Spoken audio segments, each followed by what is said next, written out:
Hi, നമ്മളിന്ന് നല്ല നാടൻ മത്തി നല്ല മുളകിട്ട് നല്ല കുടംപുളിയൊക്കെ ഇട്ട് കറി വയ്ക്കാൻ പോവാം. അപ്പോൾ നമ്മൾ തയ്യാറാക്കുന്ന രീതിയൊക്കെ നിങ്ങളൊന്ന് കാണണം.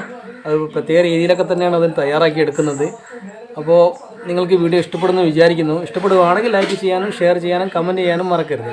നിങ്ങൾ ആദ്യമായിട്ടാണ് നമ്മുടെ ഈ ചാനൽ കാണുന്നതെങ്കിൽ ഒന്ന് സബ്സ്ക്രൈബ് ചെയ്യാനും ആ ബെൽ ബട്ടനോടെ ഒന്ന് എനേബിൾ ചെയ്യാനും മറക്കാതിരിക്കണം.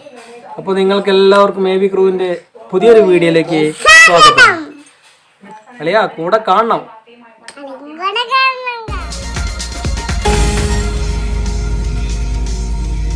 അപ്പോൾ ഇന്നത്തെ കറിക്ക് വേണ്ടി നമുക്ക് ഒരു സവാളയും 2 തക്കാളിയും കുറച്ച് ചുവന്നുള്ളിയും അതുപോലെ തന്നെ കുറച്ച് വെളുത്തുള്ളിയും ഒരു കഷ്ണം ഇഞ്ചിയും എടുക്കാം. കുറച്ച് കുടംപുളി എടുത്തിട്ട് കുറച്ച് വെള്ളത്തിൽ നമ്മുടെ കറിയിൽ എത്രയാണോ വെള്ളം വേണ്ടതെന്ന് നോക്കിയിട്ട് അത്ര തന്നെ വെള്ളത്തിൽ കുടംപുളി ഇട്ട് വെക്കാം. ഈ വെള്ളമാണ് നമ്മൾ കറിക്ക് വേണ്ടി ഉപയോഗിക്കുന്നത്. നമുക്ക് മീൻ കറിയിലേക്കുള്ള പൊടികളൊക്കെ ഒന്ന് ചൂടാക്കി എടുക്കാം. കുറച്ച് മുളകും പൊടി എടുത്തിട്ടുണ്ട്, മല്ലിപ്പൊടി കുറച്ച് എടുത്തിട്ടുണ്ട്, കുറച്ച് കുരുമുളക് പൊടി ചേർക്കുന്നുണ്ട്,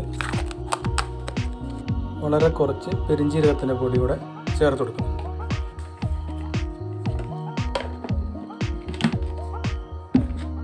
നമ്മൾ നേരത്തെ എടുത്ത പൊടികളൊക്കെ നമുക്കൊന്ന് ചൂടാക്കിയിട്ടെടുക്കാം. മത്തി കറി വെക്കുന്ന പല രീതിയിൽ പല സ്ഥലങ്ങളിലും പല രീതിയിലാണ് കറി വെക്കുന്നത്. പക്ഷേ ഇങ്ങനെ പൊടിയൊക്കെ ചൂടാക്കി ഇടുമ്പോൾ ഇതിനൊരു പ്രത്യേക ടേസ്റ്റ് തന്നെ വരും. പിന്നെ മാത്രമല്ല, നമ്മളിത് കുടംപുള്ളി ഇട്ട് വെച്ച വെള്ളത്തിൽ മാത്രമാണ് ഇത് ചെയ്തെടുക്കുന്നത്. അപ്പോൾ അതിൻ്റെ ഒരു ടേസ്റ്റ് വേറെയുണ്ട്. അങ്ങനെ നമ്മൾ പൊടിയൊക്കെ ചൂടായിട്ടുണ്ട്. ഇനി നമുക്കിത് മാറ്റി വെക്കാം. നമ്മൾ മീൻ നല്ലപോലെ വെട്ടി വൃത്തിയാക്കിയിട്ടുണ്ട്. ഉപ്പൊക്കെ ഇട്ട് നല്ലപോലെ ക്ലീൻ ചെയ്തെടുത്താണ്. നമുക്ക് ചട്ടി ഒന്ന് ചൂടായിട്ട് നമ്മുടെ സവാള ഒക്കെ ഇട്ട് നല്ലപോലെ ഒന്ന് വഴറ്റിയെടുക്കാം. നമ്മളെ ചട്ടി ചൂടായിട്ടുണ്ട്. നമ്മൾ അതിനകത്തേക്ക് ബ്രാൻ ഓയിലാണ് ഉപയോഗിക്കുന്നത്. നമ്മൾ വെളിച്ചെണ്ണ അല്ല, പകരം ബ്രാൻ ഓയിലാണ് ഉപയോഗിക്കാറ്. എല്ലാം ഉരുവായിട്ട് കൊടുക്കുക. ഒരു 2 തുണ്ട് കറിവേപ്പില കൂടെ ഇട്ടെടുത്തിട്ടുണ്ട്. ഇനി നമുക്ക് സവാള ഒന്ന് വഴറ്റിയെടുക്കാം. സവാള പെട്ടെന്ന് വഴറ്റിയെടുക്കാൻ വേണ്ടിയിട്ട് അതിനകത്ത് കുറച്ച് മഞ്ഞൾപ്പൊടിയും ശകല ഉപ്പൂടെ ചേർത്ത് കൊടുക്കാം.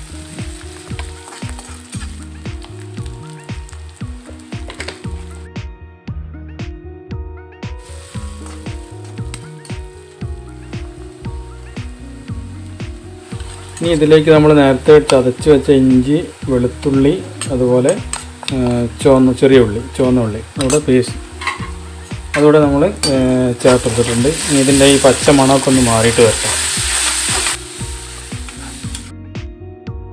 തക്കാളി ഇട്ട് കൊടുക്കാം.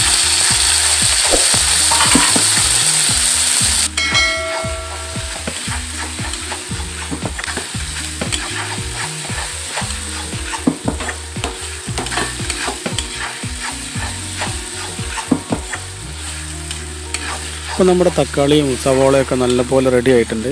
ഇനി നമുക്ക് നമ്മൾ നേരത്തെ റെഡിയാക്കി വെച്ച് നമ്മുടെ പൊടികളെല്ലാം ഇതിനകത്തേക്ക് ചേർത്ത് കൊടുക്കാം.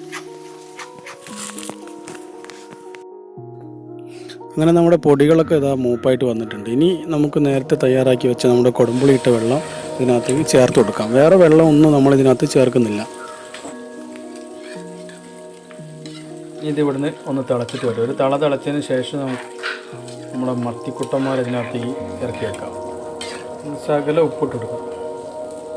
പിന്നെ ആവശ്യത്തിന് നോക്കിയിട്ട് പിന്നീട് ഇട്ട് കൊടുക്കാം. നല്ല പുളിയൊക്കെ ഉള്ളതല്ലേ. നമ്മൾ മത്തി ഇട്ട് കൊടുക്കാം.